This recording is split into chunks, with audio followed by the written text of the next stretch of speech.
under this same ideology. Why we'll be going into this?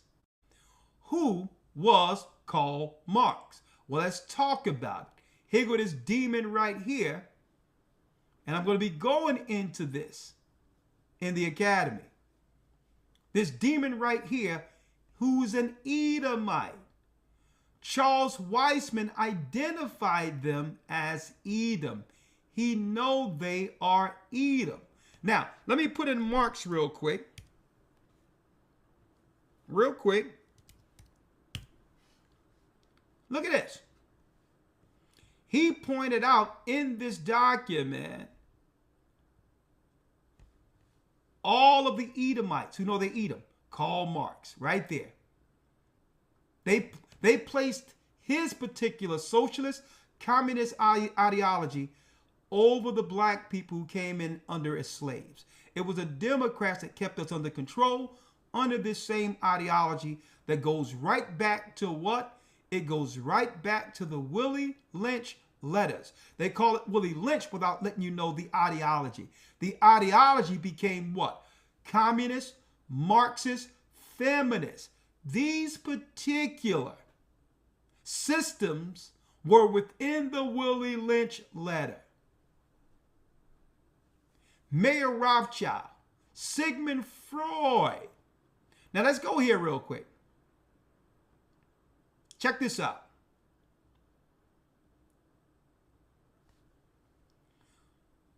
Karl Marx.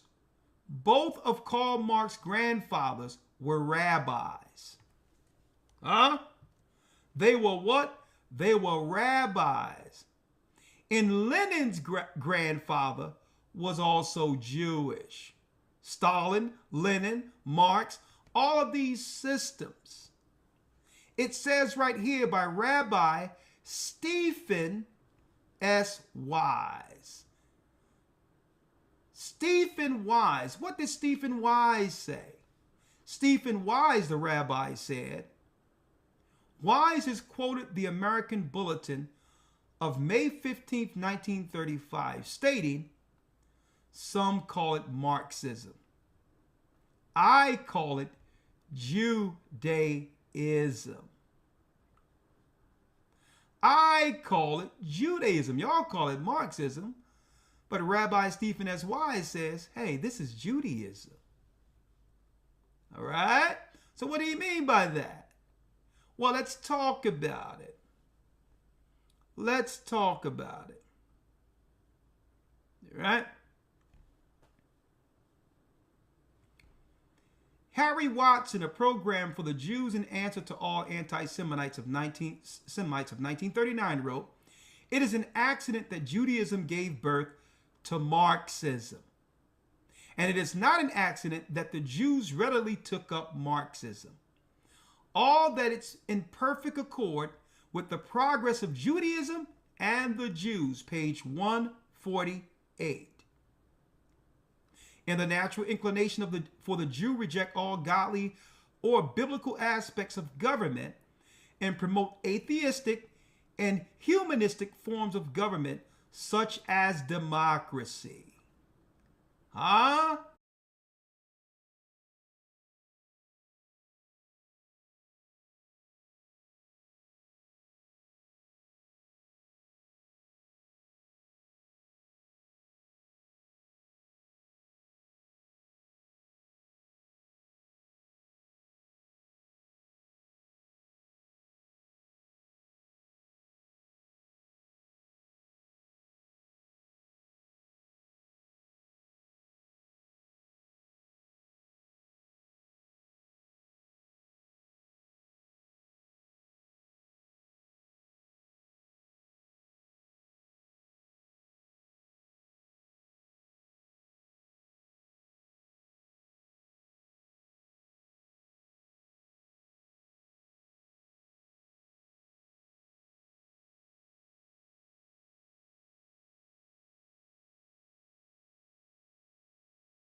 Huh?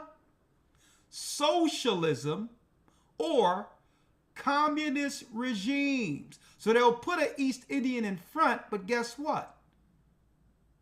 They'll put a black man like Obama in front, but you got to understand, guess what? The hands in their backs.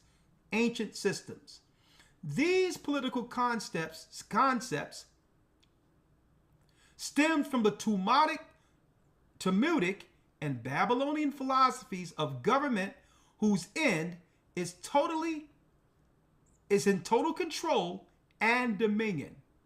The Edomites, as well as the Judites, the ones who went off in Babylon, who remained in Babylon after the captivity, had exposure to the Babylonian ways of law and government. Both of these groups form a significant part of the modern day Jews. Now, check this out, folks. Now, I'm going to drop a bomb on y'all right now. I'm about to drop a bomb on y'all because everybody out there was talking about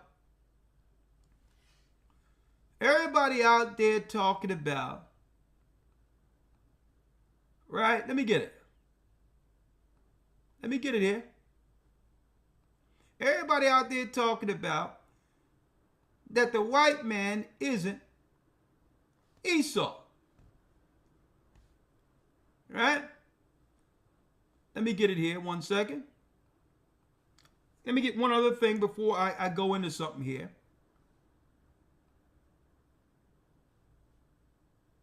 One second.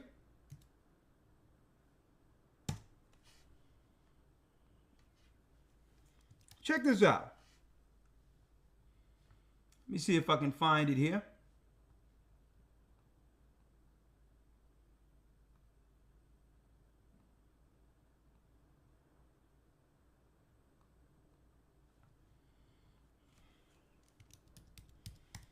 I may have to save it right here. 1 second.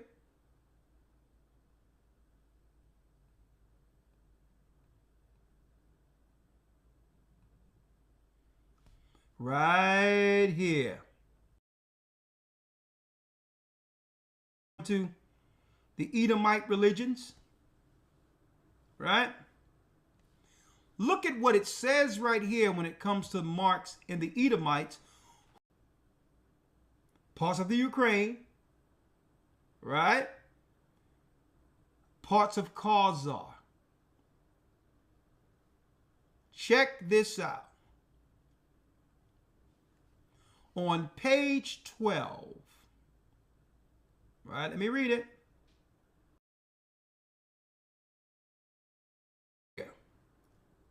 The large majority surviving Jews in the world, genetically, they are more closely related to Hun, Uyghur, and Magyar tribes than to the seed of Abraham, Isaac, and Jacob. They're not Isaac or Jacob. Listen to this. Listen to this, folks. Hasdai ibn Shaprat. They're talking about something that came out of the Hadiths. Who was foreign minister of al-Ram Sultan or Cordova, in the letter to King Joseph of the Khazars, speaks of the tradition according to which the Khazars once dwelt near Mount Seir mountains. Mount Sedum. The Khazars are not Jaffa. They assimilated. Folks, they assimilated into society and called themselves Japheth. Folks, they've always known that they are the Edomites. Don't tell me what we don't know on this. And look who they got here. The demon right here is the ideology. These are Satanists, folks. This is the ideology that's behind Mandani and all of that in an effort to destroy our people. Don't go for the black and or the brown. These so-called East Indians are just props. This black and brown coalition, they're just props so that no one can point to who's truly behind the Marxist ideology. All right? And the Bible stated that what? That man of sin would be revealed. So since everybody is looking at them now, they're putting up sock puppets. They're putting up black and brown people and fighting behind these people.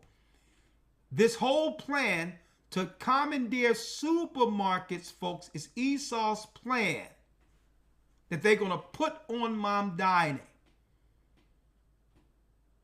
during a period where the war comes back here and there's a lack of bread. Anything you want to say on that, Elder, before I go to the next thing? No, sir. Let's go to the next thing. All right, let's go to the next thing. Now, speaking of the destruction of family, which is the Marxist way, right? Years ago, I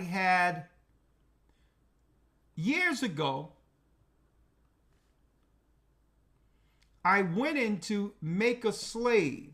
How to make a slave according to what?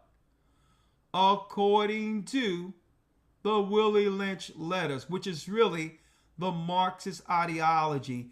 The only thing they did, folks, they test out the model on us first before making it a system to be utilized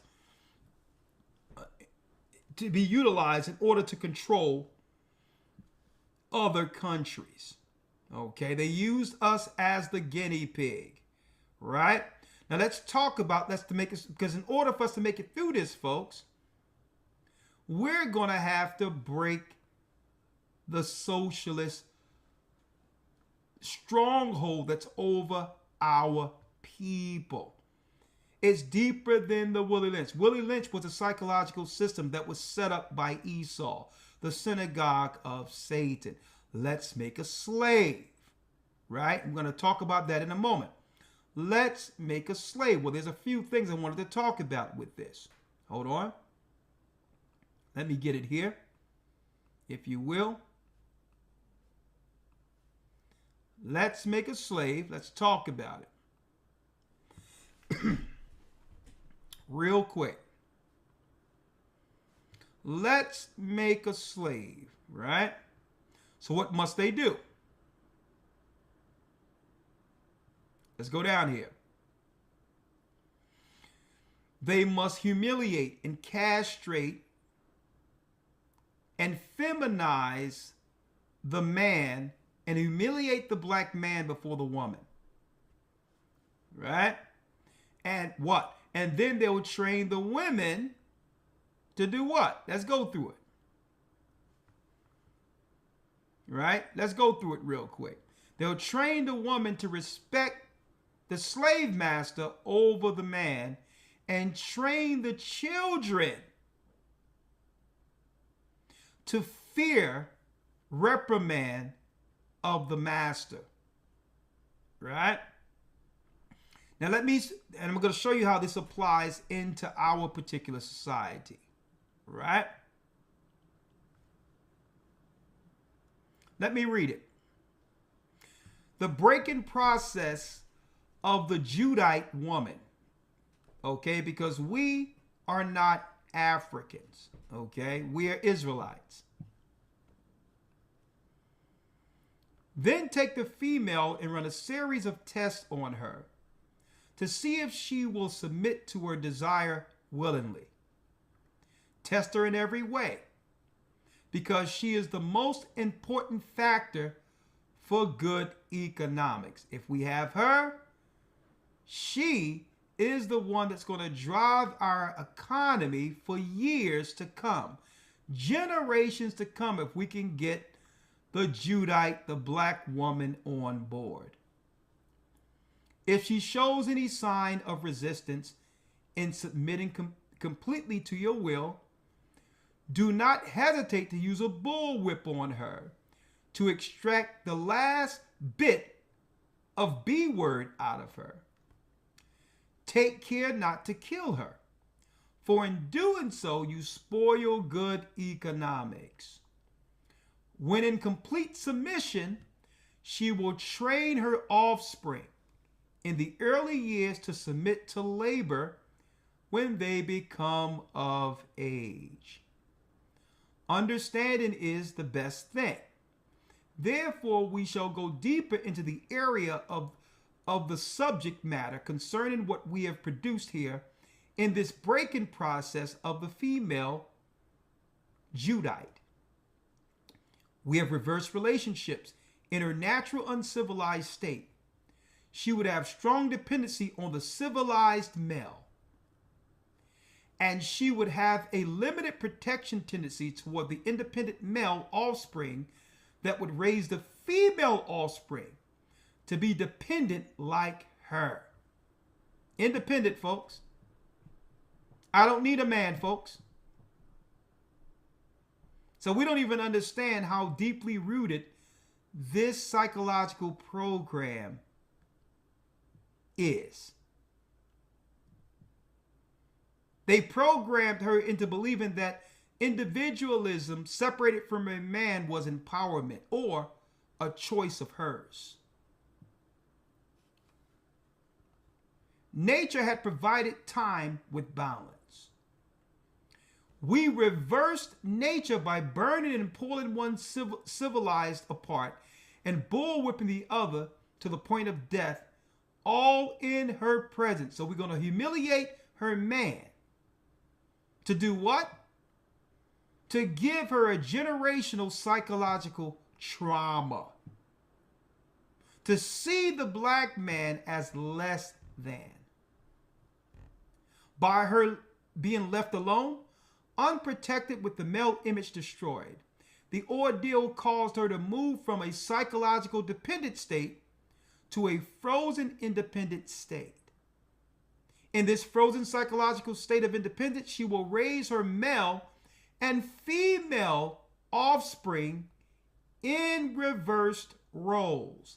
That's why there's an uptick of the alternative lifestyles within our communities now. Because you raise a young boy to be fearful. And you raise the young girls to become go-getters. And this is why there's not enough good men for good women. Because you raise the girls as men. The women are supposed to be protected, sheltered, in the home. The men are supposed to be raised to be the go-getters, the educators, those with degree and or what? Status. So what happens? Men of status don't want another man of status. If a woman coming with status, he'd rather get a woman without that so that she can be a helpmeet to his plan.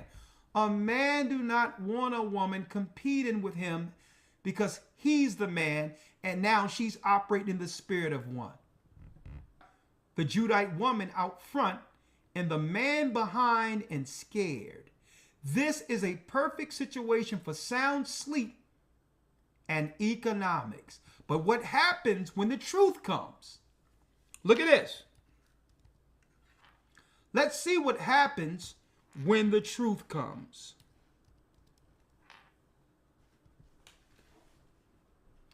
Continually, listen. Continuing through the breaking of uncivilized savage Judites, by throwing the Judite female savage into a frozen psychological state of independency, by killing the protective male image, by creating a submissive dependent mind of the Judite male, we have created an orbiting cycle that turns on its axis forever. So at this point, the white man don't have to do anything. The programming happens through the woman without the white man intervening at all when she's frozen in this psychological state of independence. Unless what? Unless a phenomenon occurs and reshifts the position of the female. We show what we mean by example. So what? A phenomenon happened, folks. The awakening. When we found out we were the Israelites and men started understanding their roles, and women who really wanted to follow the Most High started understanding their roles, guess what? The phenomenon happened. The curse of Marxism that they set up psychologically through Willie Lynch was broken. And hence the reason why they have a system now where they're throwing everything against us at once, because we're fighting against, that's right, the program that was in place, and it was working fine before the truth came. It was working fine. But now the men are saying that, guess what? It's outright. Men have changed course. The only way to break it would be if the men were to stand up and say, you know what? I'm not going to accept a woman outside of why God made her. That's how it's broken.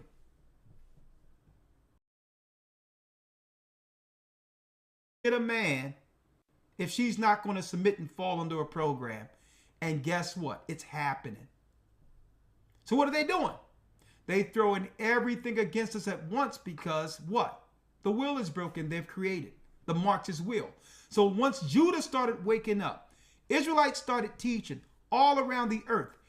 They what? They let loose the Marxists all within our communities. We have to watch the healthcare system. We have to watch the food. We have to watch these enemies that are within, that are looking to destroy us because they're cowards. They don't want to face the Judite man face to face. So they're making an end run through our families.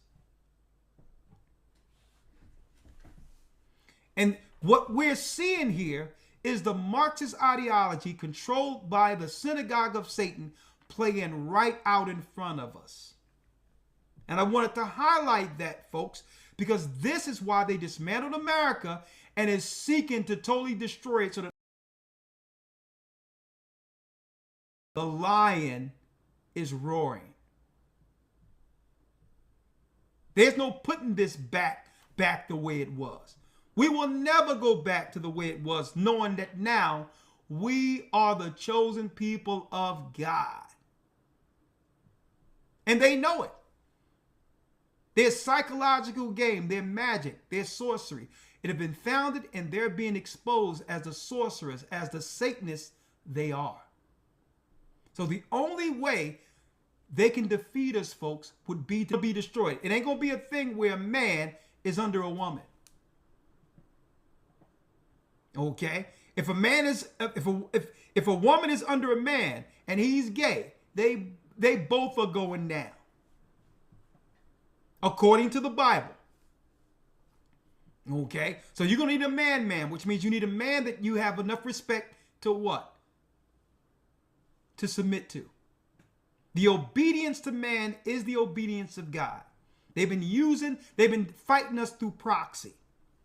When now they can no longer use our women against us like they do it this way. Let's do it this way. Let's do it this way. Let me see. Quick time. Yeah, I'm going to do it this way. Hold on.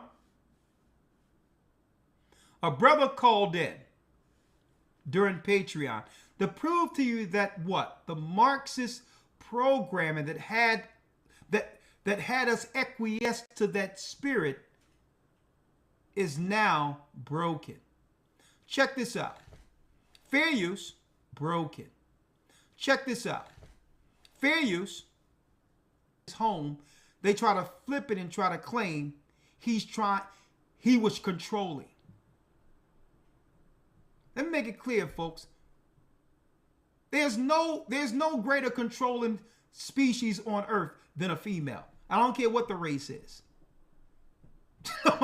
Okay? So we've broken that witchcraft off of us to try to what? Project that we are the controllers. Okay? Women are patient with their control. Okay? And they're persistent with their control. They're not satisfied unless they get the outcome they want within a relationship. That's control. And there's nothing wrong with it. That's a woman.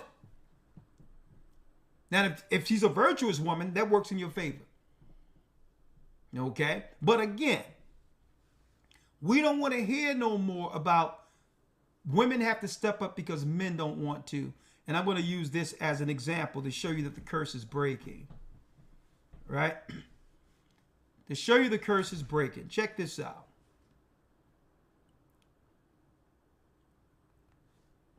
See here. Quick time. It's only 6 minutes. Check this out.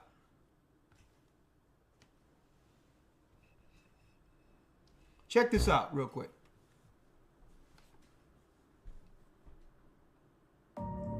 Is it hard to understand? Talk to me, Akashi.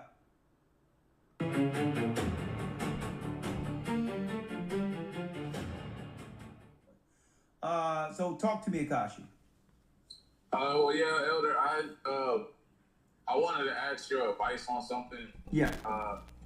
You were speaking on the Marxist movement and how it's affecting the family, and I believe that my family is like directly impacted by this type of thought process. I recently got custody of my daughter. I have 2 daughters, but I got custody of my oldest daughter, and I've been enrolling her in academy and trying to teach her God's word. I'm far from perfect. Like I got a past, and my family kind of still holds my past against me. They don't take my change seriously. And, I've still kind of dillied and dallied in saying things like that. Or, I've gotten in trouble. I recently quit smoking. Good. So like just, yeah, but things like that. Like they see me smoke. They see me get in trouble with the law before. So me trying to turn a new leaf, they don't take me serious. Okay. And it's like I'm like the only man in my family. It's all women. They all are against me and trying to homeschool. I've had people coming at me, how you're trying to raise her disturbs me. I'm like, what about it is disturbing? I'm not abusing the girl. I'm trying to raise her up in the Bible. Yeah, but you got her wearing dresses like a pilgrim. And, like they just, like I'm dressing my daughter modestly. I don't do the weaves. I had a whole debacle with the family about weave. It's a protective thing, and you don't know what you're talking about. You see how long my hair is, and they're like, not to say, any of that matters, but I know a little something about hair. Really, like, I just got my whole family coming at me about all of it, from the homeschooling to the hair. Like, my daughter got hair down to her butt, but they still come at me about a weave. They tried to tell me, number one, protection. I was like, okay, she can wear a bonnet at night if it's that serious. And then the second thing they tried to say was style. And I'm like, well, she could style her real hair. So it didn't make any sense to me. But then you talk about the spirit that come with it. Yeah, that's real. Cause you get out here, you see a sister with blonde. And it's not the knocking in the sisters that put blonde in, but when I see it, it's like you already could see what kind of spirit she got. Like if she got the straight blonde, you know how she coming. If she got the locks and they blonde, you kind of can see how she coming. Like you already. What you mean by you can see how she's coming? So what's the difference between a woman with blonde and a woman with blonde tips? What's the difference?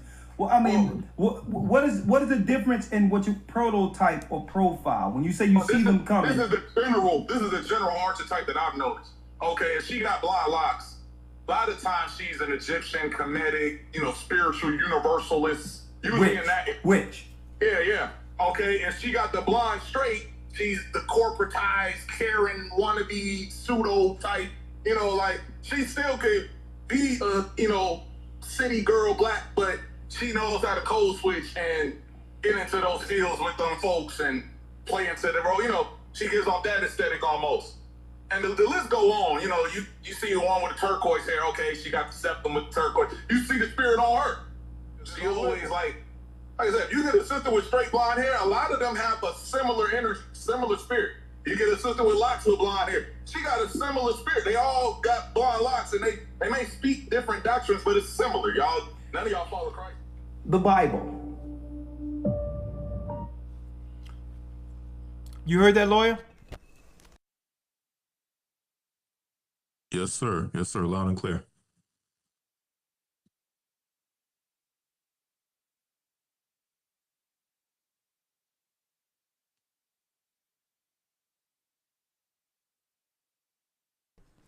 Check. So you heard that, right? Yes, sir. Now, this is proof that the Willie Lynch curse or the Marxist thing they're using against us is actually breaking. But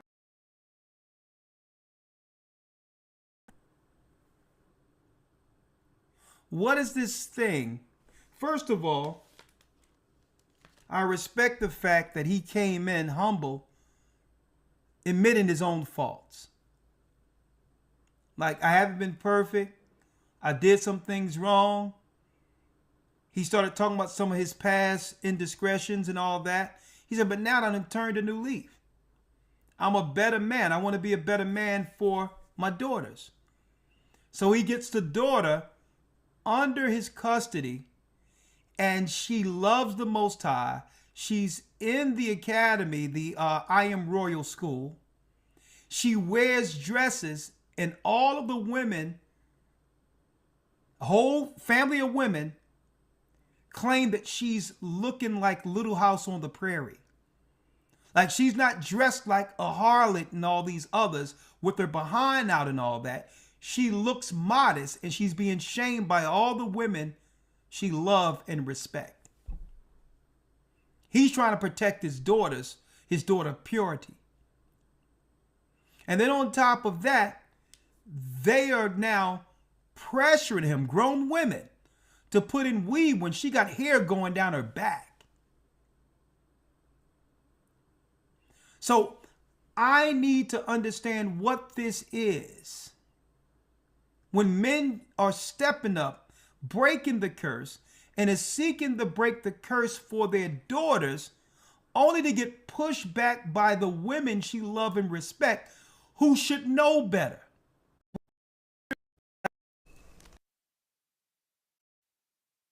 Sir. Now, this is proof that the Willie Lynch curse or the Marxist thing they're using against us is actually breaking. But for the life of me, and I need somebody to call in. What is this thing? First of all, I respect the fact that he came in humble, admitting his own faults. Like, I haven't been perfect. I did some things wrong. He started talking about some of his past indiscretions and all that. He said, but now I've turned a new leaf. I'm a better man. I want to be a better man for my daughters. So he gets the daughter under his custody, and she, right? Yes, sir. Yes, sir. The Marxist thing they're using against us is actually breaking. But for the life of me, and I need somebody to call in. What is this thing? First of all, I respect the fact that he came in humble, admitting his own faults. Like, I haven't been perfect. I did some things wrong. He started talking about some of his past indiscretions and all that. He said, but now I've turned a new leaf. I'm a better man. I want to be a better man for my daughters. So he gets the daughter under his custody, and she loves the Most High. She's in the academy, the I Am Royal School. She wears dresses, and all of the women, a whole family of women, claim that she's looking like Little House on the Prairie. Like, she's not dressed like a harlot and all these others with her behind out and all that. She looks modest, and she's being shamed by all the women she loves and respects. He's trying to protect his daughter purity. And then on top of that, they are now pressuring him, grown women, to put in weave when she got hair going down her back. So I need to understand what this is. When men are stepping up, breaking the curse, and is seeking to break the curse for their daughters, only to get pushed back by the women she loves and respects, who should know better. They're the ones that should be encouraging her to stay pure, her to love the glory of her hair and all of that. I need to understand, what is this? Do they really want men to be in authority? Do they really? Because they keep saying, well, we have to step up because men aren't. Do they really want men to step up, or do they just want men as mules to work for them, like it's programmed, like the programming of Willie Lynch? But either way, the Marxist ideology is getting destroyed. So I need to understand what this is. Now that men are stepping up, men want to do what's right, why get pushed back? What is this? Can someone tell me what this is? And maybe a sister can call in and let us know this, right? Maybe a sister can come in. There's a lot I can't talk about here because I'll go in it through. I just wanted to show you that the Marxist ideology is being destroyed as to why. I'm talking about in our minds.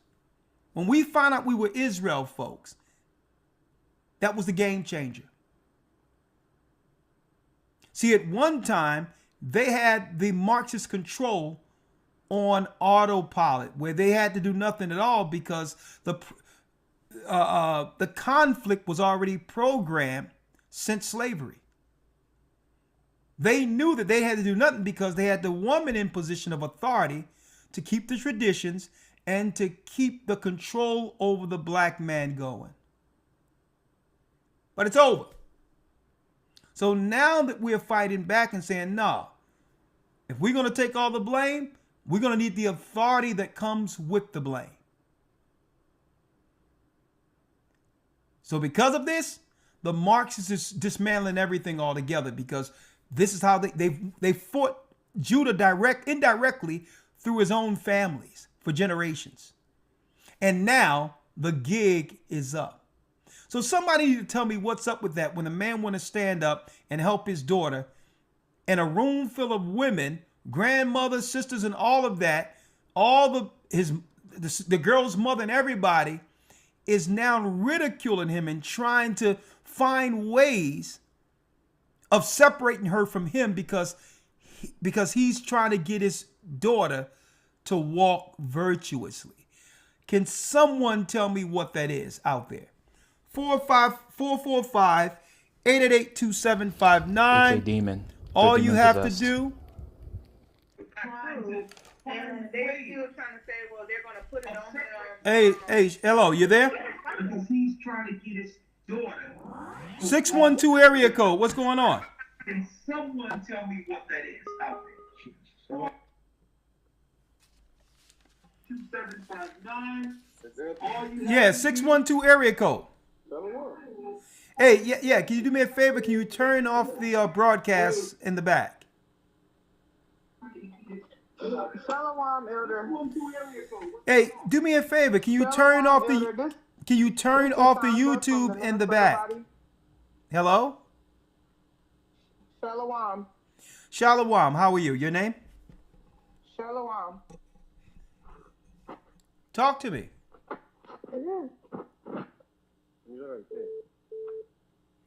Hello? Shalom, Elder. Yeah, can you hear me? Oh, no, it's Bluetooth. Give me 1 second, Elder. It's on Bluetooth. Can you hear me? Let's do it this way. Okay, can you hear me? Yeah, we can hear you now, Elder. All right, talk to me. Shalom, Elder. This is Sister Shonda from the Minnesota body. Yeah, are you talking to me? You're going to talk about what's on topic tonight? Yes, Elder. So I was just, I caught some of the stuff that the brother was saying, I was in the middle of making my kids some dinner. He was just speaking on how with his daughter, with the pushback with his family and things that he's been experiencing. And I just wanted to say something with me and my husband. So Okay, well, before we talk about you and your husband, explain to me, what is this thing where a father wants to make sure his daughter is virtuous with her own hair, and all the women in her family is shaming her into putting on weaves and wearing clothes that are inappropriate?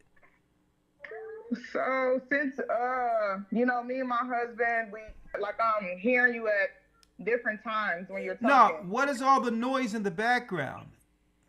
Okay, that's my son. Let me get in a quiet spot where we can talk. Can you shut the door? Okay, so with my daughter, with our daughters, we've been, you know, over the last year since we came into the truth. Okay, sister, I'm going to ask you one more time, and then I'm going to have to call you back because I need to keep this within the structure of what this broadcast is. I'm doing wonderful, Elder. I'm doing wonderful, Elder. How are you? I'm doing well. Yourself? Your name? I'm Sister Joyce. Okay, From the Sister Orangeburg Joyce, we'd like to Body. talk about what's going on here, why the men are breaking the curse and are trying to get our daughters together, but yet there's pushback by all the women to shame a daughter. Mm-hmm. Yeah, And I don't just think forget, it's beautiful. don't forget, she's a baby. You're talking about 11, 12 years old with all this pressure on her from these women who want That's her to right. wear weave and want her to be like these girls, these shameless girls out here. Mm-hmm. What's your take? Well, I just believe the brother is, you know, he has the Spirit of Christ. This is what the Most High want our men to be doing. I mean, he reminds me of my grandfather. My grandfather But raised. what is the mindset of the women who will put pressure on their daughters like this? I need to understand, what is that pathology? I mean, it's a spirit that's actually been taught, you know, by witchcraft or you know, there's just a mindset that many of our women have taken on, and many of it has to do with how their mothers coached them, because their mothers would dress that part. They would wear the weave. They would, you know, live a lifestyle that, you know, was void of morals. So they raised daughters to do the same thing. And I'm not saying all women are bad. I'm just, you know, and all women taught their daughters to be that. But for the most part, society. But I understand that. But if everybody else is wearing it, why are they so concerned with a young girl who's being raised and wearing something modest, and she have long hair without a weave? How does that young girl wearing her own hair affects them negatively? Oh, I mean, it's just evident that, you know, whatever is good is going to be, you know, attacked, and sometimes it's you know, it's evident too where their mindset is. You know, they want to wear the weave. You know, maybe they can't grow hair. You know, it's anything that's not the norm, you know, of how society is operating. You know, the brother's going to be attacked for going against that. Not only him, but even women who are raising their daughters that, you know, with the same values. They're just going to be attacked for that. Okay, I'm gonna get an answer sooner or later. But go ahead, talk to me. What you calling in for? Because maybe what say you? I mean, I just say, you know, you know, we're going to be attacked for doing what's right. We're going to be attacked for doing what's good, and he's being attacked for doing what's right. Yeah. He's being attacked for just being a man of being separated from the world. I mean, you live separated from the world, you're going to be attacked. I mean, yeah, but that comes with it. But I would expect our people, after we've gone through this for years, and we've been in captivity for so long with the truth, to be able to look at it. I'm just saying in general and say, okay, this is the mindset to why grown women would shame this young girl who's trying to do what's right. You would think that there's an answer to it, that our people can examine it and say, here's one thing. Is it that they don't want to see the darkness in them, that she shows something that shines a light on their darkness that they are ashamed of? absolutely. That they're trying to cover themselves by covering her too. Because Absolutely. because this young girl would teach them virtue and righteousness. The Bible says, through the mouth of babes, I shall speak to my people. So her as a baby, that if they had any spirit in them, it would actually turn them to righteousness. So they would rather cover Absolutely. it. They'd rather cover it than change. Absolutely. And that's how evil works all the time, Elder. I mean, if you doing what's right, no matter what the righteousness is exposing, it's coming with an attack. And let me that's say, the time we're in. Let me say this. I believe a grown person, with all, if it's your life, it's your body, y'all know what my stances are with these things. But all in all, it's your life. If that's what you want to do, that's good. But don't push it on the children, because you know the insecurities and darkness that comes with that. Because some people wear it because they have to. Right. So why would you want your daughter to go through what you are ashamed of? So I'm just putting it out there that, listen, even if you got to wear it because something happened where you lost your hair, okay. But shouldn't you use that as motivation to make sure the next generation don't suffer it? Absolutely. I mean, right? Some women just don't have the spirit of... Okay, I will leave it to you before I go to the next call. I mean, it is what it is with many women. I mean, there's a lot of women that, and it takes Christ to change the heart of people. You don't have to stay evil, in the way you think and how you infringe upon, the liberties of other people to want to live in a way that's, peaceful for them. Well, thank you, sis. Let me go to the next call, okay? Okay. All right. All right. Shalom. Shalom. And it's one thing in particular.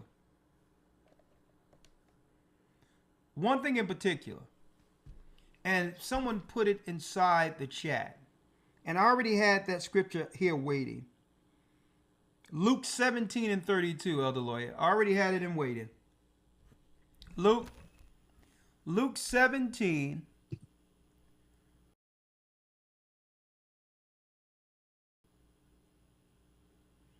And it's deep that Christ mentioned this concerning his coming. Right? Luke 17, verse 32. Let's read that. Luke 17:32. Remember Lot's wife. Why did Christ say that within the prophecies concerning his coming? It's within the prophecies, him showing the disciples what to actually look forward to in the earth before his coming. Remember Lot's wife. Why would he put that there? Why would he say that? Now that I'm looking at this Marxist thing, and how they program the woman to become contrary and to compete and to fight with men, even when it's not even necessary. In any discussion, it has to be a joust. It has to be, it can't just be, okay, a man says something and that's it. That's a spirit. That's a spirit. It's Lot's wife. Lot wanted to go this way, and she was like, I don't care. I'm looking back. And that's why he said, remember Lot's wife. Keep looking forward. If she don't want to break the spirit that have empowered her in Babylon, she's going to be left in it. Like, what is this thing? Where it can be anything and it's always this. Button heads, like no one can concede. That's Lot's wife. You have a young girl who's learning the word of the Most High, who have respect for her father, who have modesty, growing into a young maiden with all these women young girl getting pregnant at their age right now. She's trying to do the right thing while what? A whole 2 generation of women is shaming this girl because she looks modest. She looked like Little House on the Prairie. Why can't she wear her bonnet? Why can't she put weave in her hair? Folks, these people are possessed. They're possessed. They won't even allow a girl to grow up in her innocence. That's the Marxist. Now I can see, folks, when it says that a man shall be like the fine gold of Ophir, it's exactly that. Men are rare. Men that want to follow the Most High, folks, it's going to be a conspiracy to get rid of them. We're going to talk further on this coming Friday. You don't got no time to be waiting around for somebody harming children and say that wait on God. Okay? The man is doing what he's supposed to do. He's supposed to stand up and protect his daughter. He don't got no time for some 7 women in the house that's trying to emotionally assault this girl to have them come around so that God can work with them. Okay, it don't work that way. That's where a man comes in and say, no, this is what it's going to be because the God you're waiting for sent me as an authority over my house. Okay, you want to know where God is? He's with me. We're not waiting for nothing. A man must establish the authority in the house. God is with the man. That's where he is. And he's trying to save his daughter. He don't got no time to be sitting around and wonder whether or not these women who may not ever repent come around while every time she's go around him, she's being spiritually assaulted by the people she love and respect. We have to get off of that.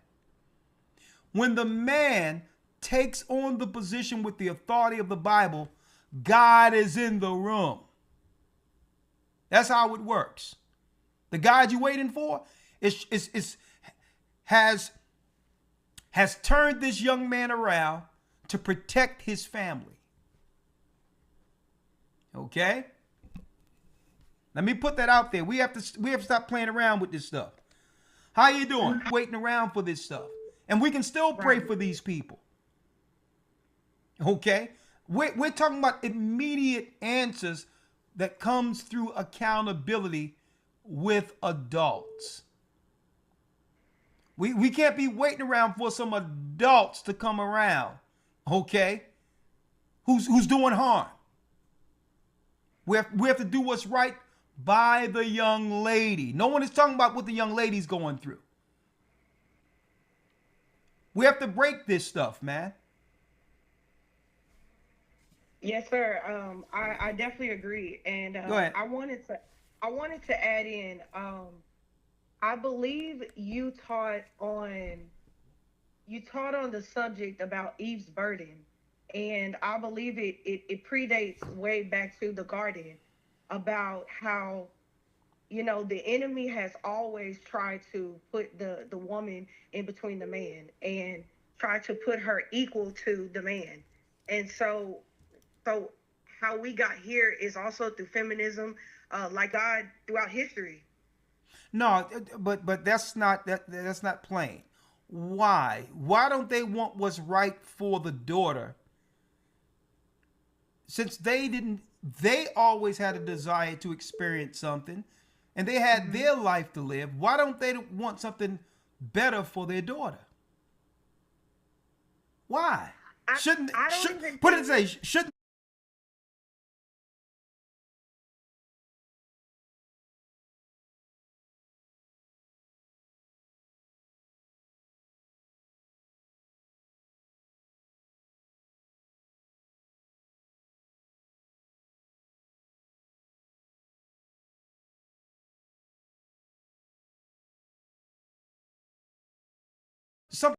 for their daughter? Absolutely. Yes, sir. I don't even think it's about the daughter. I think it's an attack on the man because it still goes back to that attack on authority because we know that the man is the authority. And so as long as they can attack the daughter, use the daughter to attack that man, then they can destroy that man. Okay, so what you're saying is when women get bitter, they attack the children through the bitterness they have for that man. They'll have the children suffer because they're bitter with the man. Yes, in a lot of cases, yes. Our women are very... Presented something, a talking point, a starting point here. Yes, sir. Okay, so thank you. So how would the man get through a woman like this in conversation to protect his daughter? Knowing that she's like this, what is she expecting? Obviously, she wants something. What is that? Do you know? I guess that's very difficult to... I don't know if I could respond to that. I'm single with no children, so I don't know if I could... Okay. So, okay. Answer that. Outside because looking in. Because it could be a lot of things that woman is looking for. She could be looking for him to submit to her. She could be looking for, you know, she could be looking for the love that was never given to her. She could be jealous of the daughter, right? That the daughter is my own son. So what is that dynamic where women can be jealous of their own daughters? What is that? That's it's a very touchy subject. I don't know it from my own experience, but I am aware that it is a part of our community where Black women are in some ways jealous of their daughters. And this could be many different reasons. And I'll just throw out. How old are you? I'm 34 years old. Okay, go on. I'm 34 years old. Yes. And it could be reasons of. I don't know, Elder. I don't want to go too deep with it. Well, we're here to edify. We're having a conversation. Anything. Okay. Anything that's simple that can be explained simply. Okay. I'm open for that. Well, Elder, it's kind of like, in a way, the generations. Okay, can I put it like this? What I'm saying is this. Lead and guide me as what I'm saying is this curse is more deeply rooted. Yes, sir. And that's kind of where I'm at with because that. I'm hearing things that I would never understand. When it comes, you would think that a woman would want better for her daughter. Well, Elder, I'll throw this out there. I'll use myself as an example in my family. I expressed to my mother that I no longer wanted to wear weave. I no longer wanted to wear wigs, and I wanted to, go through the process of growing my hair, learning what products are for me, and just as Black women as who we are. And she made the comment, well, why would you want to do that? Why would you want your hair to be nappy? And I had to understand, for one. Hold, let's break this down. Yeah. Because I think you hit a chord. You struck a chord right there. So right there, she said, why would you want to do that? Mm-hmm. Why would you want your hair nappy? So she see what naturally grows out of her head as something ugly and ask you, why would you want that also? Yes, because that's what has been passed down to the generations. And let me ask you this. Let me ask you this, because this is going to have to be an entirely different conversation, because there's so many. It's because based on my conversation last week, it have come to a head with this hair thing. It has reached its peak to a point where there's something spiritual here now. Yes, sir. It has nothing to do with the physical. There's a root spiritually that isn't right. That women must overcome. Because when you begin to call what comes naturally out of you, it's only nappy if you don't take care of it. Right, Elder, and that's the thing. We were never taught how to take care of it. Okay, so guess what? But Elder, in no sister, way am sister, I. right there. I'm gonna let you speak. But right there, that's a beginning. That's a beginning stage towards resolve. Admitting I wasn't taught to take care of it. That's okay. It's no one's fault. Yes, sir. But admitting that is the beginning for resolution. Okay, Yes, sir. now we know we can put something in place now. Let's teach. Yes, sir, Let's teach them how to do their hair. Sir, I don't want to take accountability without saying also I'm not blaming my mother for Okay. not teaching me to love my hair or how to take care of my hair. I'm not, I'm not a part of that generation that is here to blame Yeah, the yeah. boomers and Gen Listen. X for what Yeah. and our forefathers for what they've done, right? The Bible teaches us not to do that, right? Yeah. However, even my mom was taught a certain way about her hair. If that wasn't the case, then So how it do would we? not have So been so how do passed we down break to the us. curse? How did we break the curse? How do we break the curse, Elder? We have got to go back. We got to first get in that academy and figure out who we are as a people. That's one of the things that I did 2 years ago. I got in your academy, and Okay. it was one of the positive things that it took a while. It took me 2 years later to get to this point when it came to hair. But it started out with me wanting to know who I am. Okay. And it has to be deeper than just who am I as a black woman. It has to go deeper than just color. And as you get in the academy, of course, we know as you get in your word. But of course, we need teachers, we need elders, we need pastors to teach us these things, right? Especially as women, especially as young women, we can't just go out here and learn on our own. And so I'll just say that. I'm gonna tell you. I'm not trying to blame. Let me say this, and I'm not pandering either. There's nothing more beautiful than what grows out of a black woman's hair. I What agree. grows out of a black woman's head, there's nothing more beautiful. That's why the Gentiles have conspired together to have you cover it. And Yes, sir. I'm going to tell you, they want you to be ashamed of what all of the Gentiles envied. When a woman takes care of her hair and show forth her locks and her beauty, and it's not covered. Don't forget, the temple, the Spirit of the Most High is in our heads. That's where the Spirit of the Most High lies. And they have you cover that. And guess what? I think some of the styles are beautiful and all that. I'm not looking down on anything like that. Some of the styles are nice that women wear, right? Yes. But it comes a time where we have to prefer what God made above the other stuff. And if not for us, for our children. And that's why I made this a talking point and didn't want to get off the young girl who's trying to show forth her natural beauty that the Most High blessed her with. It's going to be a challenge for our young sister to do that in a world that tells her the opposite, right? In a world where she sees her big sister and her aunties and her grandmothers say the opposite of what she's trying to do. And so that's also, it's just a realization and a challenge that women of God are going to have to stand up.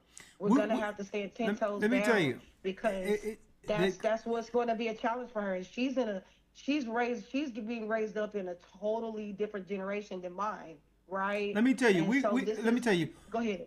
I just pray that the Most High break this curse off of our people, because this is not just, Yes, sir. it's not just affecting the women, it's affecting our nation, it's affecting our children. And Yes. I'm going to tell you, it has gone on too far. And let me tell you this. I grew up at a time where, and that's how I know it's something deeper with this here.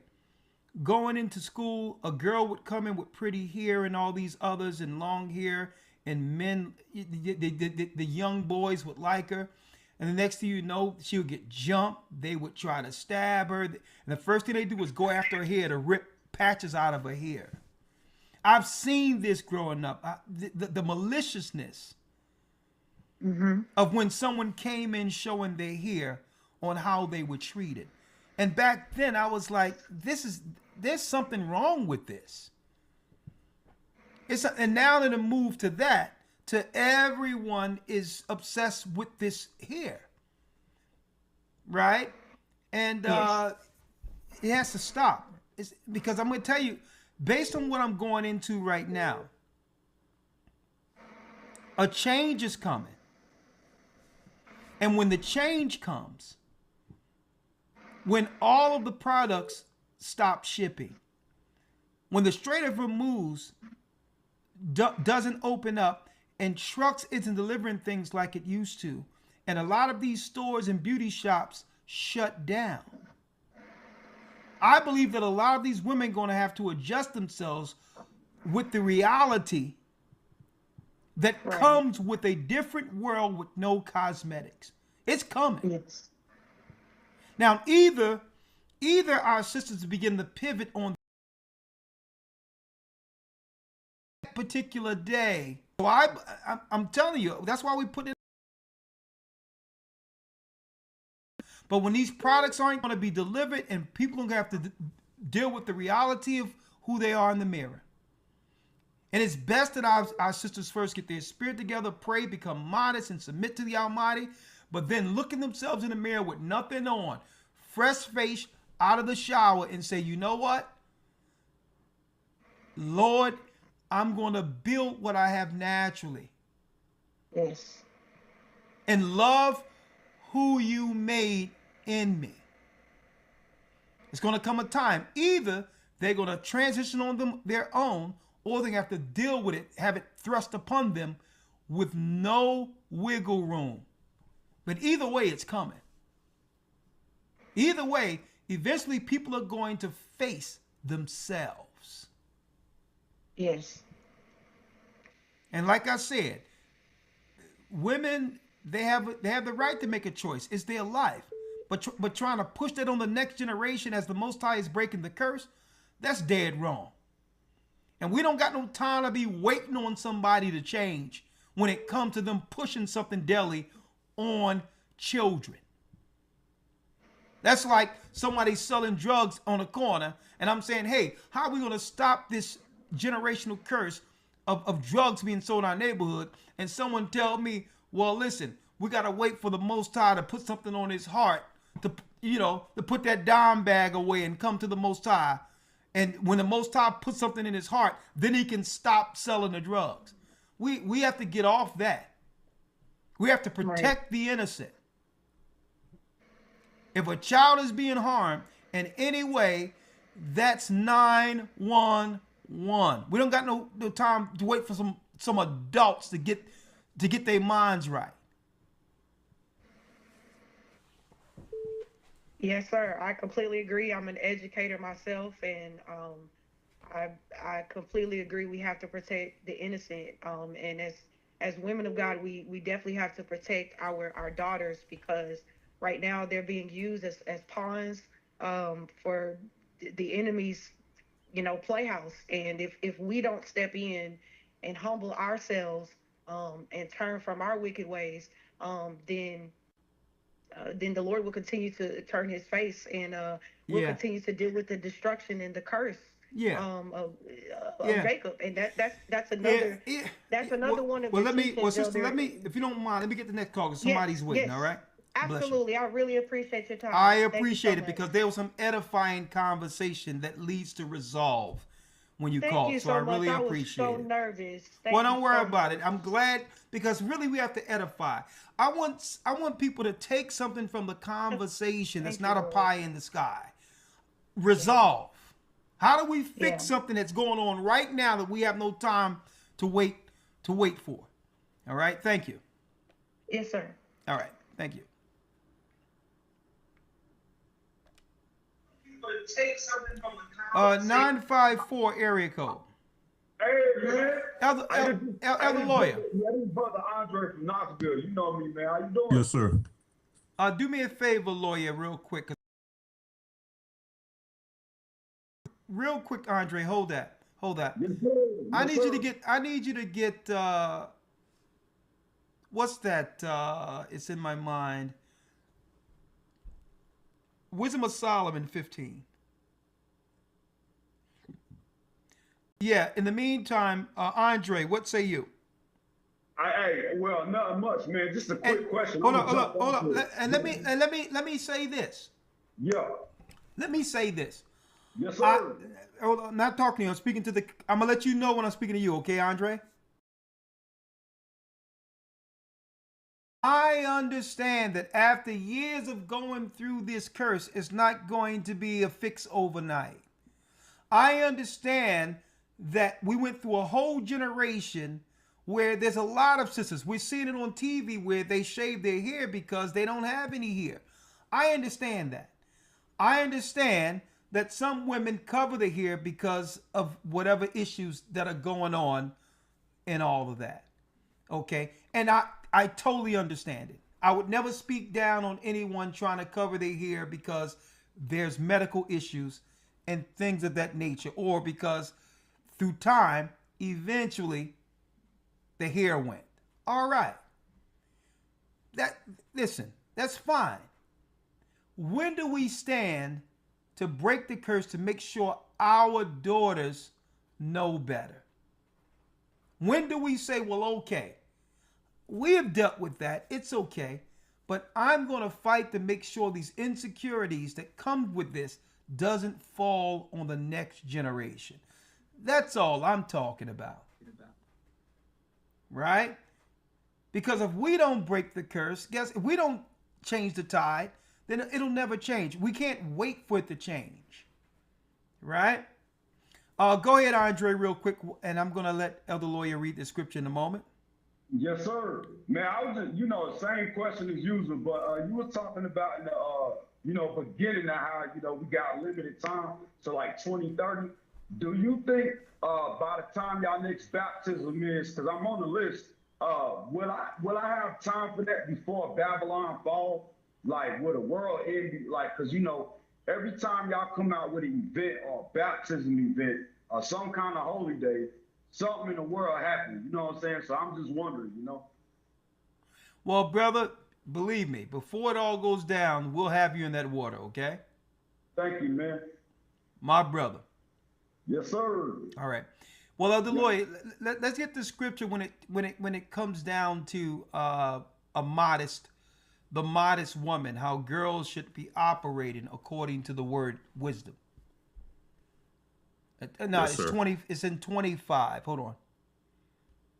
He's on Sirach. Sirach 25. Yeah. The wisdom. So now that we're talking about turning the tide, because it's coming, where man must fall in order in order to make it, and the woman must fall in order to make it.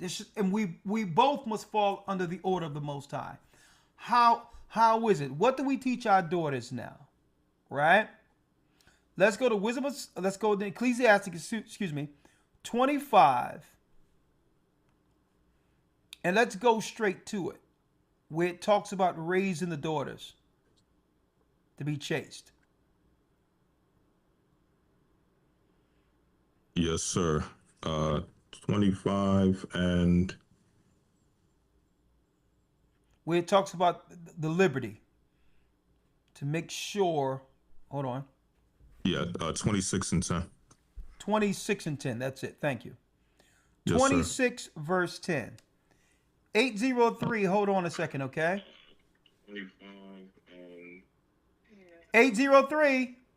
Where it talks about the liberty. Make sure 803. 26 and 10. That's it. Thank you. 26. Okay. 416 area code. 416 area code.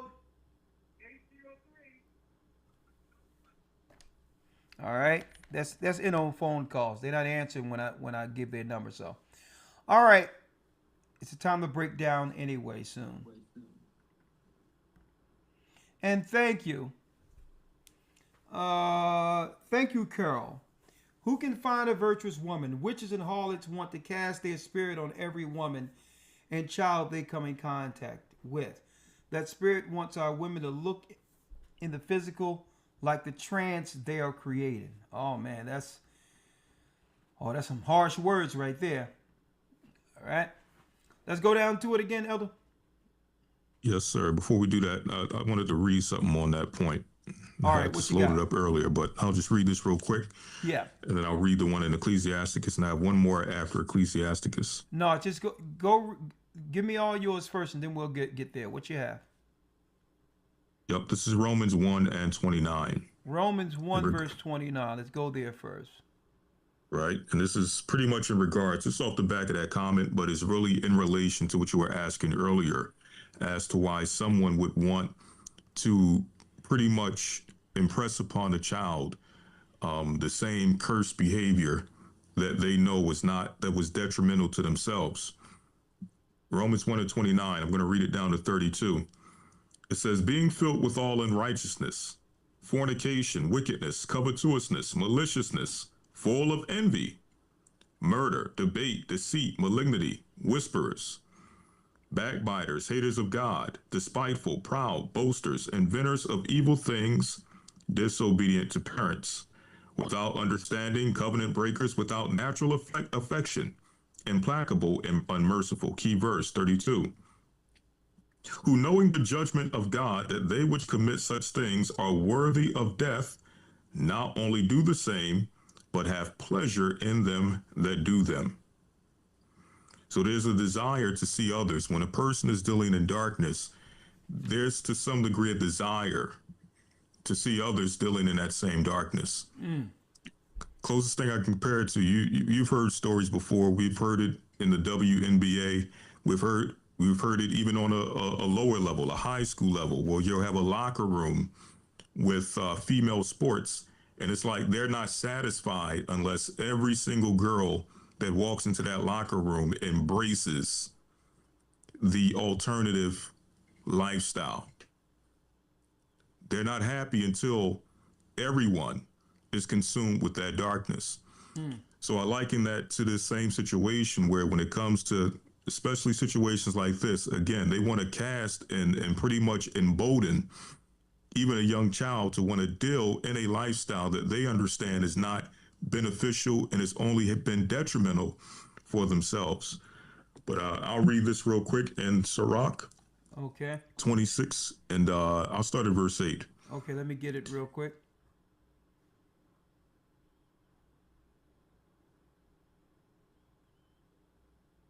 And then after that, I'll get 1 Peter 3 right after this. Yeah. Yeah, well, it comes a time where a man, being a man, he just have to take the full reins. Ain't no time to be just waiting for someone that's operating out of the spirit to come around. Okay, nah, that time is past. Guess what, folks? America's almost done. It's no waiting. A man, you waiting for leaders. Leaders are saying, well, this is what my daughter is going to be doing now. Okay, she's going to be following the Most High. She's going to be virtuous, and she's going to love how the Most High made her. Somebody have to break it, man. Folks, it has gotten out of hand at this point. Chapter and verse, Elder. Sirach 26 and 8. Sirach 26 and 8. Let's read it. A drunken woman and a gatter abroad causeth great anger, and she will not cover her own shame. The whoredom of a woman may be known, and her haughty looks and eyelids. Verse 10. And that's a key thing right there. This is showing you that there is a such thing as the attire of what they call a harlot in the Bible. Yeah. And it seems like that particular attire has become the popular attire of today's world. So they have normalized the harlot's uniform. Exactly. And they'll shame a woman for wearing modest clothes. Like a woman that's wearing modest clothes is really, she's shamed. She's shamed into the closet. Right? They shame her into a closet because you're not supposed to walk modestly covering your body. If thy daughter be shameless, go ahead.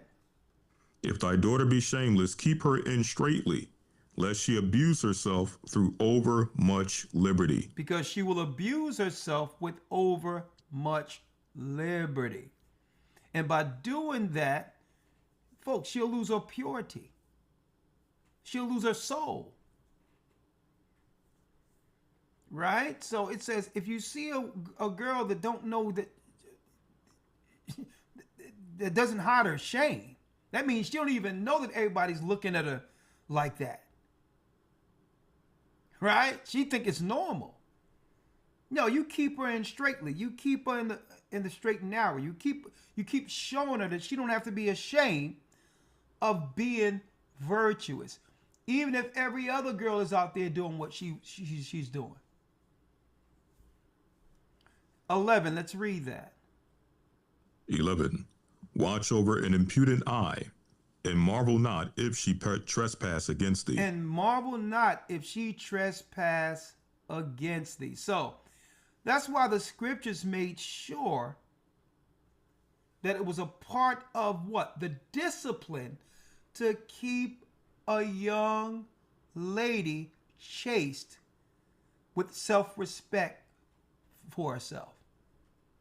That she always had self-respect, honor, and shame.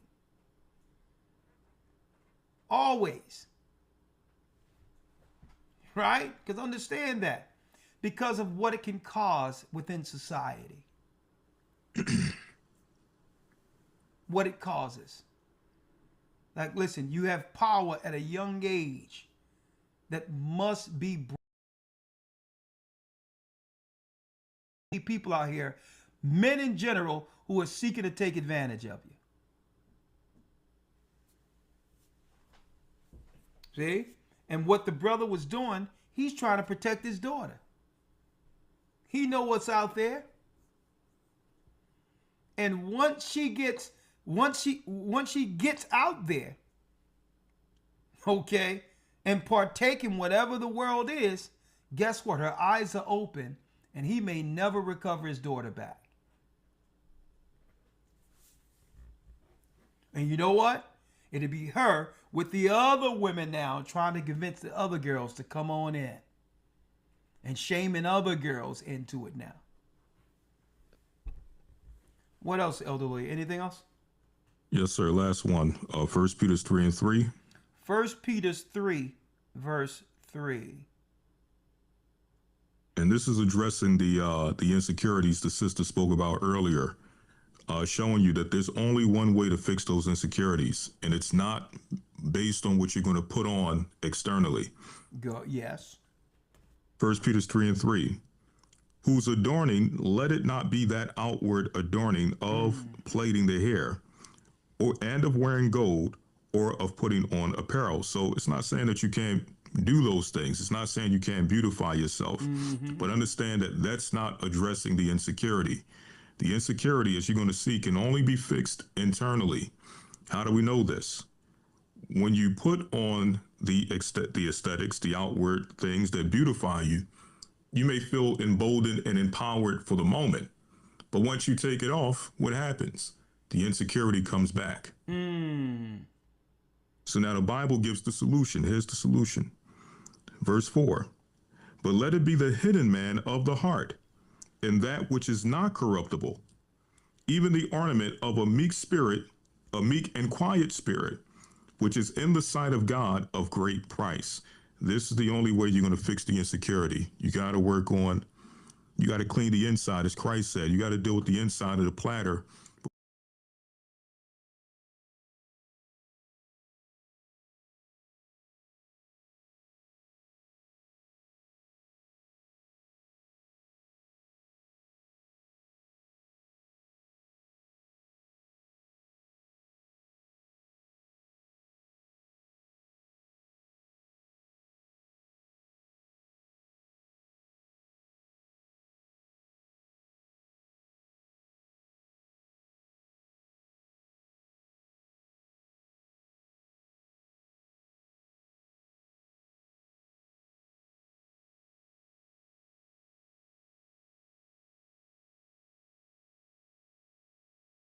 before you deal with the outside.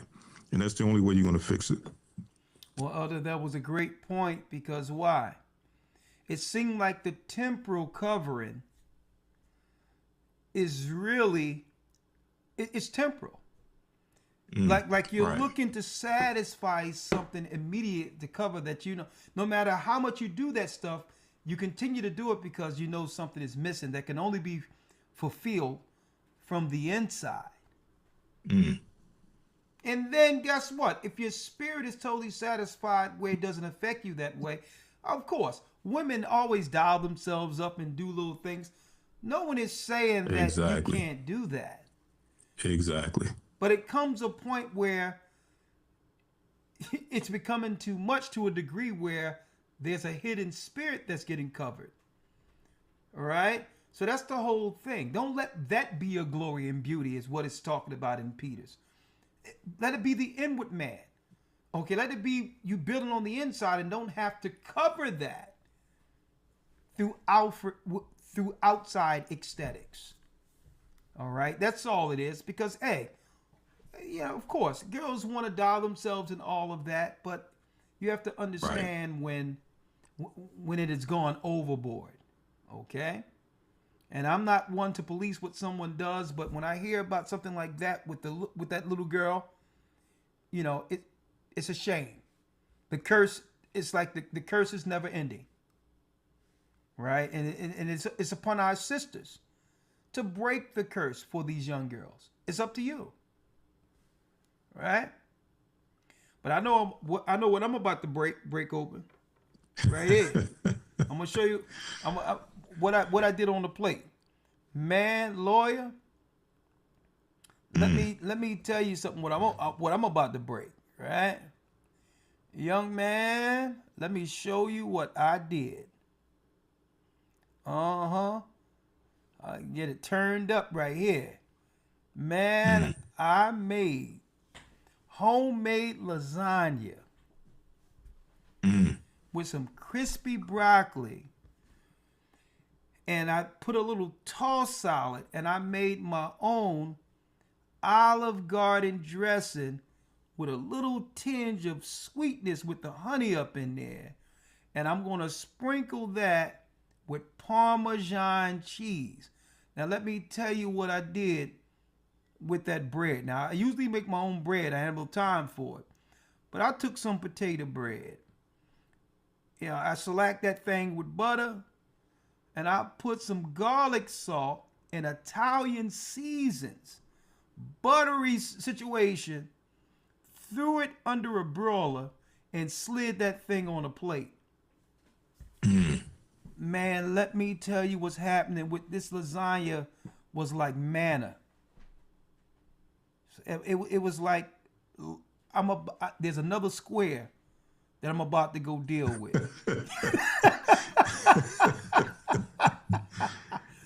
There's one more square with, you know what I mean? Hey, who knows? With my name on it. I may take a piece of that butter and spread that with an R for Ricochet in the middle of that piece, and slide it up under that broiler with my name. Lord, man, lawyer, it's sick. But I'm about to go deal with it. And may the Most High be with you. And I hope the weather is fine so that we can go out and teach between 2 o'clock and 6 p.m. this coming Friday. So I'm looking between 2 and 6 to teach, and then we can break down and go home and get ready for the Sabbath.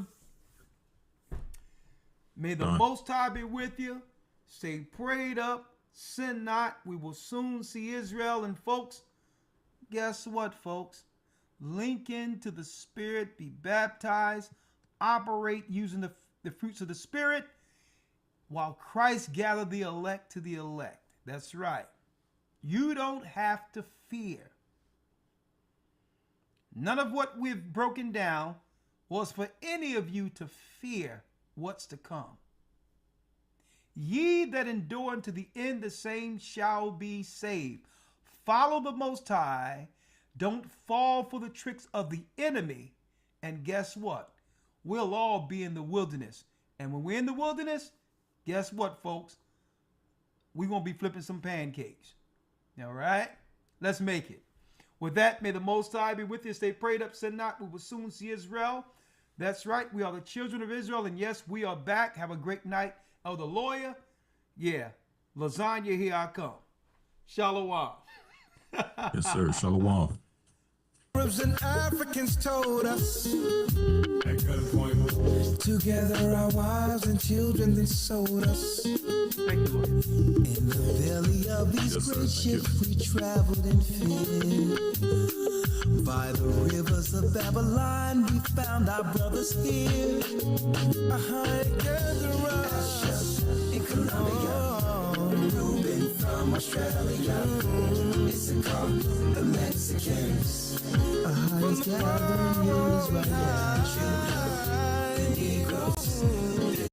Party. Do they really? Because they keep saying, well, we have to step up because men aren't. Do they really want men to step up, or do they just want men as mules to work for them like it's programmed, like the programming of Willie Lynch? But either way, the Marxist ideology is getting destroyed. So I need to understand what this is. Now that men are stepping up, men want to do what's right, why get pushback? What is this? Can someone tell me what this is? And maybe a sister can call in and let us know this, right? Maybe a sister can come in. There's a lot I can't talk about here because I'll go in it through. I just wanted to show you that the Marxist ideology is being destroyed as to why. I'm talking about in our minds. When we found out we were Israel, folks, that was the game changer. See, at one time, they had the Marxist control on autopilot, where they had to do nothing at all because the conflict was already programmed since slavery. They knew that they had to do nothing because they had the woman in position of authority to keep the traditions and to keep the control over the black man going. But it's over. So now that we're fighting back and saying, no, if we're going to take all the blame, we're going to need the authority that comes with the blame. So because of this, the Marxists is dismantling everything altogether, because this is how they fought Judah indirectly through his own families for generations. And now the gig is up. So somebody need to tell me what's up with that when a man wants to fill of women, grandmothers, sisters, and all of that, all the girl's mother and everybody is now ridiculing him and trying to find ways of separating her from him because he's trying to get his daughter to walk virtuously. Can someone tell me what that is out there? 445-888-2759. All you have to do. And they're still trying to say, well, they're going to put it on him. Hey, hello, you there? Because he's trying to get his daughter. 612 area code. What's going on? Can someone tell me what that is out there? 2759. Yeah, 612 area code. Hey, yeah. Can you do me a favor? Can you turn off the broadcast in the back? Shalom, Elder. Hey, do me a favor. Can you turn off the YouTube in the back?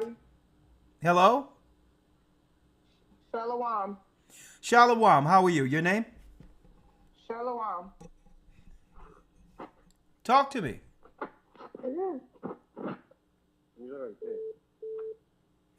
Hello? Shalom, Elder. Yeah, can you hear me? Oh no, it's Bluetooth. Give me 1 second, Elder. It's on Bluetooth. Can you hear me?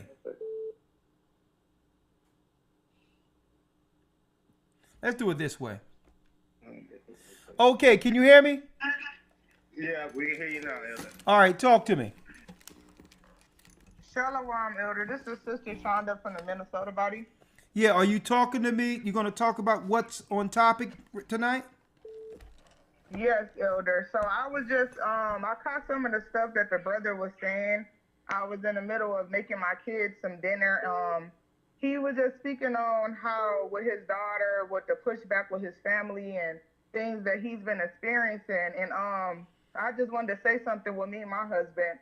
So okay, well, before we talk about you and your husband, explain to me what is this thing where father wants to make sure his daughter is virtuous with her own hair, and all the women in her family is shaming her into putting on weaves and wearing clothes that are inappropriate. So since you know, me and my husband, is everything okay over there?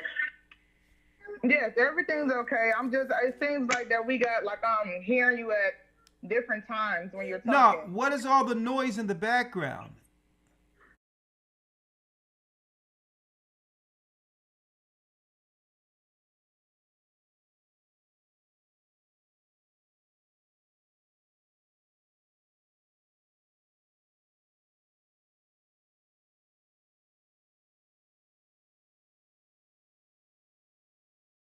Okay, that's my son. Let me get in a quiet spot.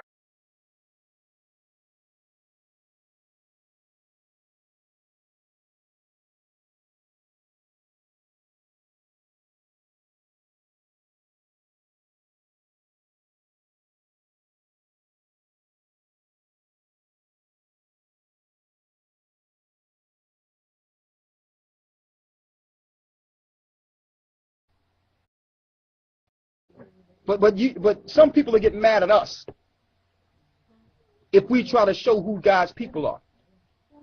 It's our job to bring Jacob back to the Father because it's your time. And after we go into the lesson, we're going to open it up for questions. Read 49, 5, and 6. Isaiah 40. Sister, turning the page. Make sure everybody is there before you read. Okay.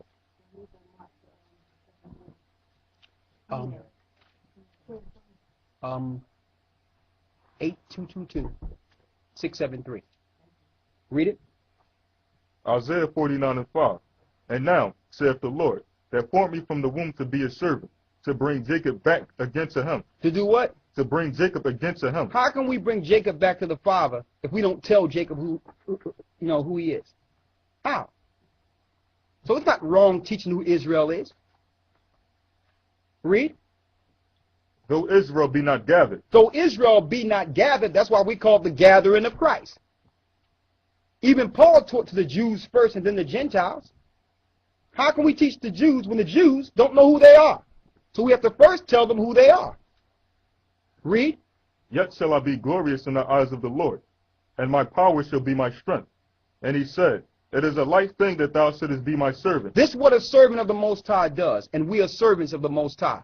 What we do? To raise up the tribes of Jacob. To do what? To raise up the tribes of Jacob. Say it again. To raise up the tribes of Jacob. We don't have to raise up the tribes of Gentiles because the Gentiles already rose up. They already have everything.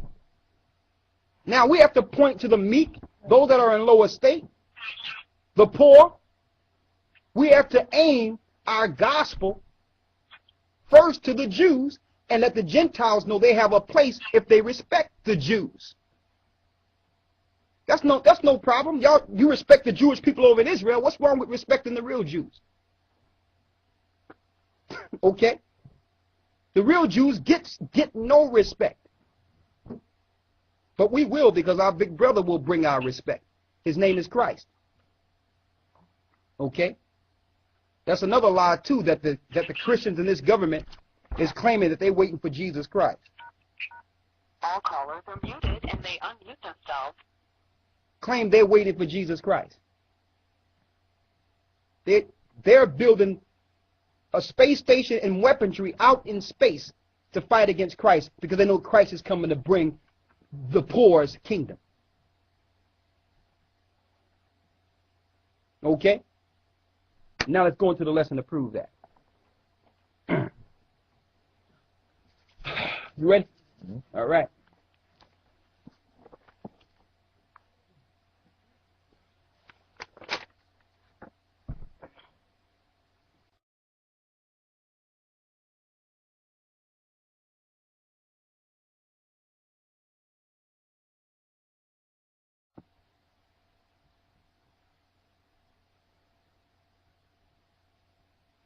All right, we here.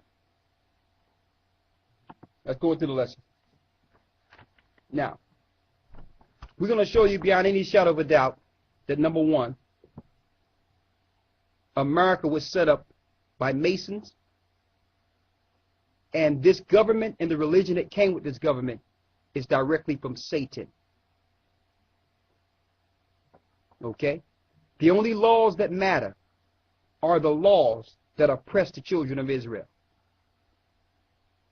There was no need, I'm talking about in this government, there was no need for them to draft a constitution when the book was already written.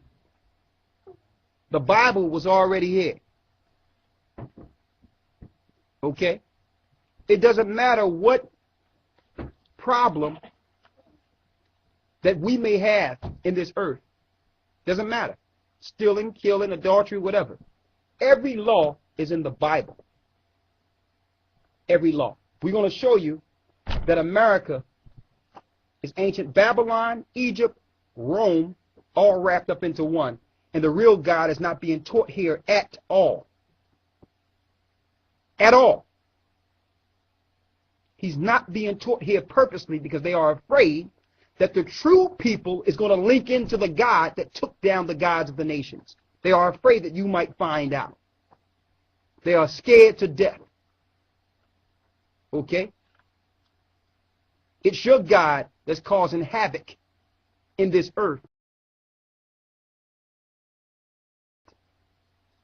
Once you figure it out, that same power is going to rest in you, and no weapon formed will be able to attack you or go against you. They are afraid you might step into that power that you once had. So they must keep you sinning. They must keep you believing that there is no God. They must keep you an American. Okay? Once we get together and come back to our Father, they will not be able to touch us, and they know it. So they had to divide us through religion. What was the first law they made in this country? Freedom of religion.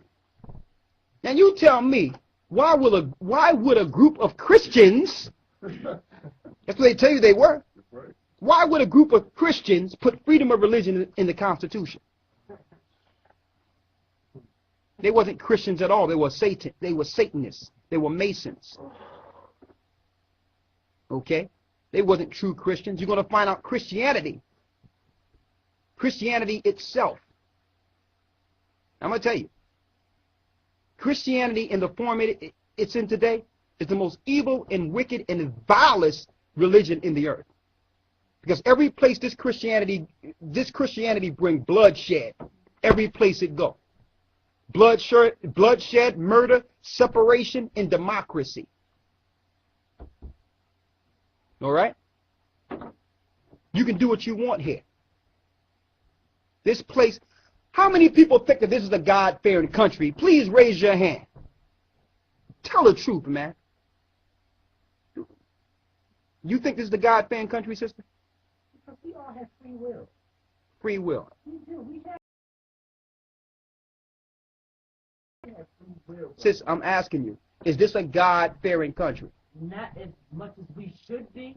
We're not where we're supposed to be, but we all have the choice. We have free will. I'm going to ask you again. Is this a God-fearing country? Yes or no? No. Thank you. You're right. Thank you. You're right. But we have that choice, though. Yeah, exactly. You know why we have that choice? Yeah, we do. Because we're living in a system that gives you that choice. Just like the serpent came in the garden and said, listen, eat of the tree of good and evil. Who entices you with that choice to do evil? Satan. But in Christ's kingdom, sis, you're not going to have that choice. You're either going to follow or die. Now, that's a good kingdom. That's a righteous kingdom where I don't have to worry about wickedness, because all the wicked people are dead. Good kingdom. Free will is about to get taken away. All right? Now you have free will now. And if you repent for your sins, you can be a part of that kingdom. But you're not taking your sins into this kingdom that's coming. It's not going to happen. That's the mercy and grace of our Lord. He could have been killed us, but he had grace. But we're not going to take our freedom of choice into the new kingdom. Okay? Now let's go into it. Go to Genesis 3:1. The serpent.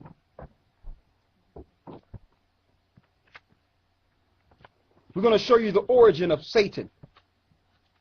Where do he come from? What's his purpose? Why is he so angry at the Most High's creation?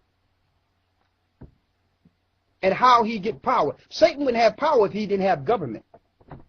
Okay, let's make it clear. Satan must work through government. So this is not a God-fearing country. Satan had all the power. Matter of fact, let's get that first. Okay? Hold that and get Matthew, the 4th chapter. Matthew 4. Then we're going to go to it. Matthew 4, and get St. John 9:24. Something just came to me real quick. Here. Matthew 4, sister. You have it, sister? Okay, good. And get Job 9:24. You have that? What? You said John, St. John, or Job. Job 9:24. All right.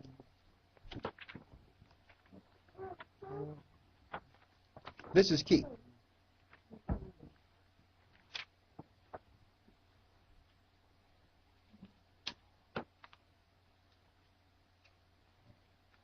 Let's wait. There's no pages turning here.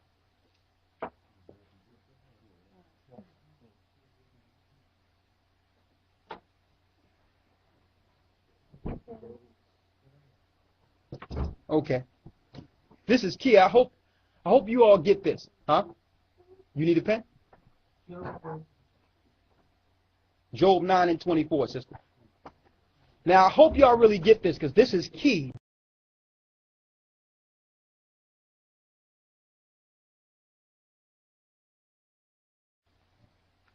Let's wait. There's no pages turning here.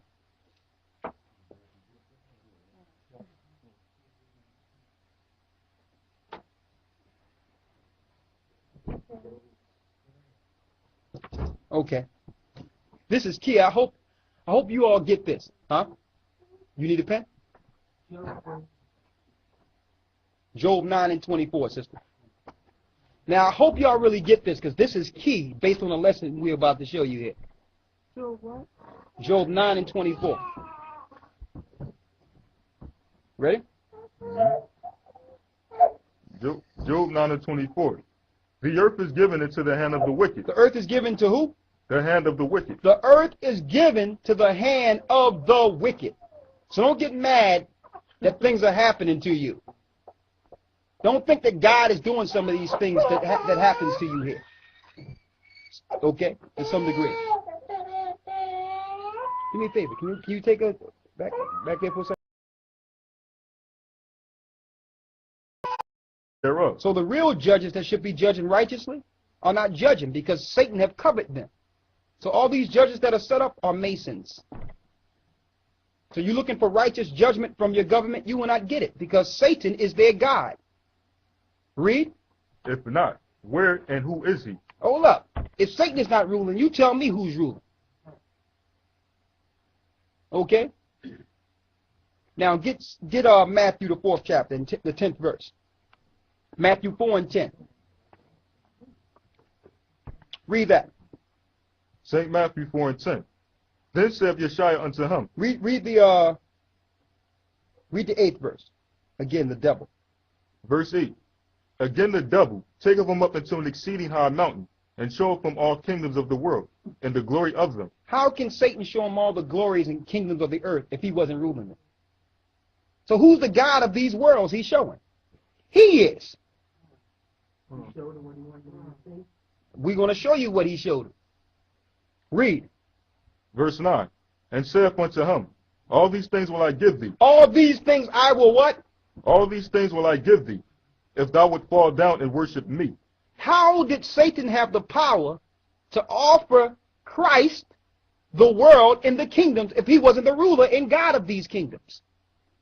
So now we must examine this and ask, which God are we following? Are we following the God of Israel, the true God, or the God of this earth who have temporary rulership? Because he can bless you and give you everything you want. He offered it to Christ. So now we understand how people that are doing evil can make it in this society and get everything out of this society because they have taken the agreement. And what does Satan want you to do? He wants you to do what? He wants you to not only bow down, but worship him. So what's tied to Satan? Worship. Wow. So now you have to find out if you're worshiping the Most High or Satan, who have power to give you everything in this earth. So when these people say that I prayed and I did this and I got that, and I got it from God, they are correct. But they got it from the God of this world. Yes, the God of this world. Okay? Y'all see that? Now let's go into why Satan is doing the things he's doing and why he's aimed at destroying God's people. Let's go into it.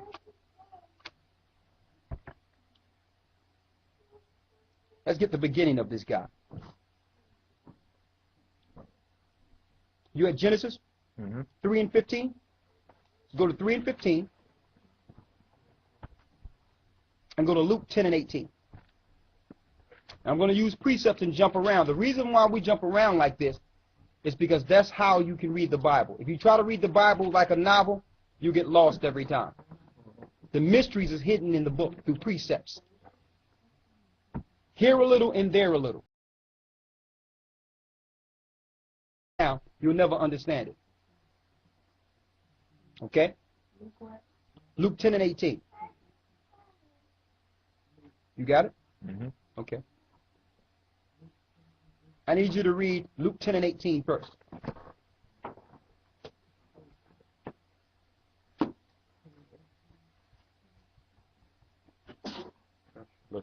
Read it. St. Luke 10 and 18. And he said unto them. You got a Bible there if you need it, brother. Oh, you could use it on there? Read it. And he said unto them, I beheld Satan as lightning fall from heaven. So Christ witnessed Satan as lightning being thrown from heaven. When did he witness that? He witnessed that in the beginning when Satan was hurled from the heavens. When you say I beheld, to behold something is to see it. When did Christ see it? In the beginning, before people were created, while Adam was created, Satan was hurled to the earth. So he was mad at mankind and tried to deceive mankind so that he can get dominion. Before Satan received dominion over these worlds, Adam had power. So in order for him to get the power, he had to make mankind fall. Once mankind fell, the earth was given into the hand of the wicked. Now Satan could get in government and control the people to war against the Most High's creation. Get Genesis 3 and 15.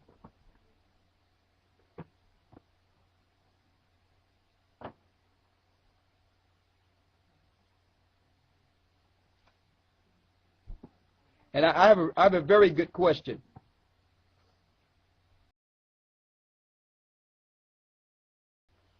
Answer this. Let me ask the question. We got a few people here tonight.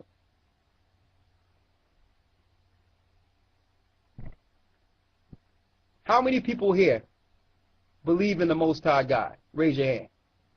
Right? Ain't nobody going to have a hand down on that one, right? Okay, you got everyone? All right. How many people know that they're serving the right God? Raise your hand. Okay. All right. Good. All right. Good. I'm going to ask the same question. Remind me to ask this question after we're done. We're going to ask again.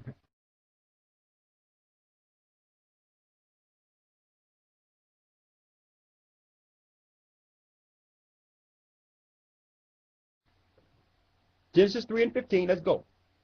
Genesis 3:15. And I will put enmity between thee and the woman, and between thy seed and her seed. Now, the Most High cursed